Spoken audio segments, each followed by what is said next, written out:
Hello guys, एक बार आपका फिर पुनः आपके परम प्रिय channel Shiv English grammar classes में आपका हार्दिक स्वागत है। आज मैं बहुत आपको इम्पोर्टेंट कंटेंट देने वाला हूं जो अधिकतर रेलवे के एग्ज़ाम्स में आया है और आएगा, तो इसलिए आप लोगों को बहुत ध्यानपूर्वक एक जज्बा के साथ तैयारी करते रहना है। नोट्स बनाते रहें और मैं तैयारी कराता रहूँगा आपके। जैसा कि ग्रुप डी में 100 क्वेश्चंस आते हैं, 100 क्वेश्चन, जिसमें जनरल जीएस के होते हैं, सामान्य विज्ञान के आएंगे, रीजनिंग आएगी, मैथ आएगा। तो मैं प्रयास करूँगा धीरे धीरे। अभी मैं जीएस करा रहा हूँ, उसके बाद में फिर मैं रीजनिंग भी कराऊँगा और साइंस भी कराऊँगा, मैथ भी कराऊँगा। तो आप लगे रहिए और चैनल को सब्सक्राइब करते रहिए। तो अब हम प्रारंभ करते हैं।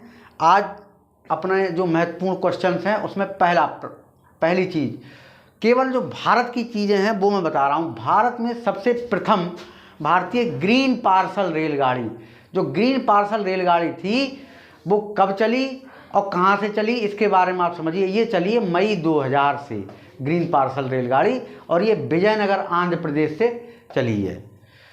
तो गाइस इस बात को ध्यान देंगे, बहुत इंपॉर्टेंट क्वेश्चन है ये। और दूसरा क्वेश्चन आपका आता है नेक्स्ट, भारत में सर्वप्रथम बिजली से चलने वाली रेलगाड़ी, जो बिजली से रेलगाड़ी सबसे पहले भारत में चली थी वो 3 फरवरी सन 1925 से चली थी, बॉम्बे बीटी से कुर्ला तक के बीच में। तो गाइस यहाँ पर ये ध्यान देने की बात है, ये क्वेश्चन बहुत कई बार आया है, बहुत इंपॉर्टेंट क्वेश्चन है। इसी प्रकार से अब नेक्स्ट क्वेश्चन के ऊपर हम जाते हैं। भारतीय रेल के जनक कौन थे? ये बहुत इंपॉर्टेंट क्वेश्चन है। ये नाना शंकर सेठ थे। ये प्रथम भारतीय रेल के डायरेक्टर भी थे, ये भी बात ध्यान रखिएगा। उसके बाद में भारत में रेलों में घटित होने वाले अपराधों एवं भ्रष्टाचार के प्रति प्रभावी रोकथाम करने की योजना कब से बनी और इस योजना का क्या नाम था? ये बहुत इम्पॉर्टेंट क्वेश्चन है। जो रेल में ट्रेनों में इतने क्राइम्स होते हैं, उसकी रोकथाम के लिए गवर्नमेंट ने बहुत प्रयास किया है सन 2005 से। ये रेल दूत योजना के नाम से चली है। इसमें बहुत सारी चीज़ों पर एक नंबर दे दिया जाता है आपको, टोल फ्री नंबर। जहाँ कहीं कोई घटना होती है तो तुरंत उससे आप जुड़ जाएंगे और आपकी बात तुरंत रेल मंत्रालय में जाती है और तुरंत सुनी जाती है। इसलिए ये बहुत अच्छी बात है इंडियन रेल में। इसके बाद में नेक्स्ट क्वेश्चन आपका आता है, रेल से ही संबंधित है। स्वतंत्र भारत के प्रथम रेल मंत्री कौन थे? यानी स्वतंत्र भारत के, यानी कि जब इंडिया फ्री हो गया 1947 के बाद, तो डॉक्टर जॉन मथाई, ये जॉन मथाई जी थे। ये 15 अगस्त 1947 से लेकर के 22/9/48 तक रहे। ये बहुत इंपॉर्टेंट कंटेंट है यहाँ पर, और ये ध्यान देंगे। ऐसे ही अब स्वतंत्रता से पहले भारत के प्रथम रेल मंत्री कौन थे, ये ध्यान रखिएगा। स्वतंत्रता के बाद और स्वतंत्रता से पहले दोनों के अलग अलग रहे। तो स्वतंत्र भारत से पहले के रेल मंत्री जो थे आपके आसफ अली जी थे, जो 2 जून 46 से लेकर के 14 जुलाई 47 तक रहे थे। 14 अगस्त तक, 14 अगस्त 47 तक। उसके बाद में भारत में सर्वप्रथम कंप्यूटरीकृत अनारक्षित टिकट प्रणाली, जैसे यूटीएस भी कहते हैं, जो हमारा कंप्यूटरीकृत हो गया, उसमें आरक्षण की व्यवस्था रही है। तो ये जो है 15 अगस्त सन 2002 से प्रारंभ हुई थी और नई दिल्ली स्टेशन से प्रारंभ हुई है सबसे पहले कंप्यूटरीकृत अनारक्षित। ये बहुत इंपॉर्टेंट क्वेश्चन है। उसके बाद नेक्स्ट क्वेश्चन आप देखिएगा, भारत में सर्वप्रथम तत्काल आरक्षण सेवा, जो आरक्षण की सेवा तत्काल हुई है रिजर्वेशन की, वो 20 दिसंबर 1997 से लेकर ये प्रारंभ हुई है new Delhi to Amritsar Shatabdi express में। ये बहुत इंपॉर्टेंट क्वेश्चन है और ये रिसेंटली आने वाले हैं और करंट जीके में बहुत इंपॉर्टेंट है। इसके बाद में नेक्स्ट क्वेश्चन है, भारत में सर्वप्रथम शताब्दी एक्सप्रेस की शुरुआत कब से हुई? शताब्दी एक्सप्रेस इंडिया की मानवीय ट्रेन है। तो ये जो है 10 जुलाई 1988 से प्रारंभ हुई है शताब्दी एक्सप्रेस, और दिल्ली से झांसी के बीच में चली थी ये। उसके बाद साथियों अगला नेक्स्ट क्वेश्चन आता है, भारत में सर्वप्रथम क्षेत्रीय रेल का गठन, जो सबसे पहले क्षेत्रीय रेल बनी उसमें गठन हुआ था दक्षिण रेलवे का, साउथ रेलवे। ये 14 अप्रैल 1951 से मतलब प्रारंभ हो गई थी। इसके बाद में एशिया का सबसे बड़ा बिजली लोको शेड कहाँ पर हुआ प्रारंभ, कौन सा रहा, ये विजयवाड़ा में है। ये भी साउथ में ही आता है, ये दक्षिण रेलवे के अंतर्गत आता है। एशिया सबसे बड़ा बिजली का लोको शेड है।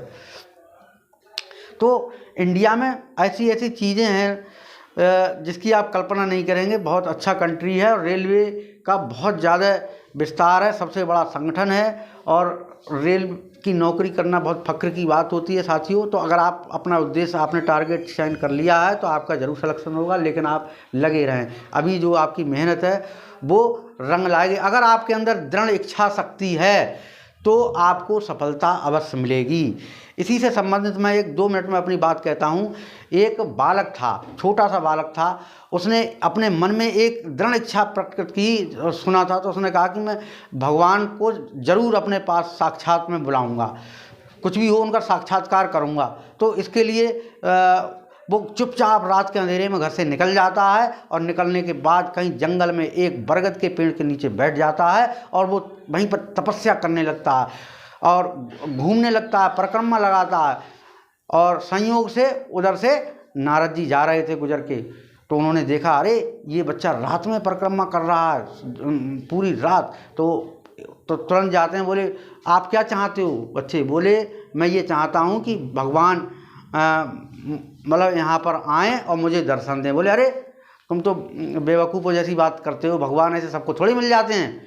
तुम्हें जितने बरगद के पेड़ पर पत्ते लगे हुए हैं इतने जन्म ले लोगे तो भले मिल जाएं भगवान। तो उसने कहा अच्छा।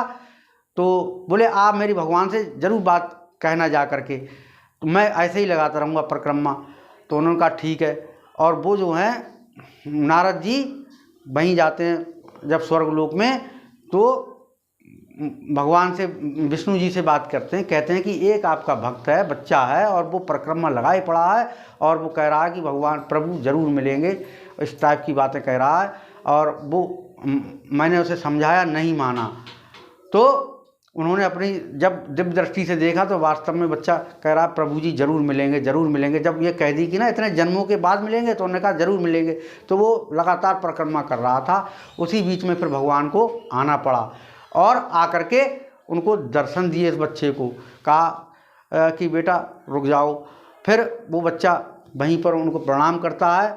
तो उसने पूछा आप तो इतने जन्मों के बाद की सर, वो मतलब बात मुझे पता थी, आप तो अभी आ गए। बोले अरे जब आपके अंदर मैंने ये भक्ति का जज्बा देखा तो मैं अपने आप को रोक नहीं पाया। तो साथियों जब आप मेहनत करेंगे तो भगवान भी आपकी मदद करेंगे, और जब तक ईश्वर की इच्छा नहीं होती है कोई भी काम नहीं होता है। तो इसलिए भगवान को साक्षी मान करके अपना परिश्रम करते रहिए और अपने समय को वेस्ट नहीं करिए। आज मैं इसी के साथ अपनी बात को समाप्त करता हूँ। जय हिंद।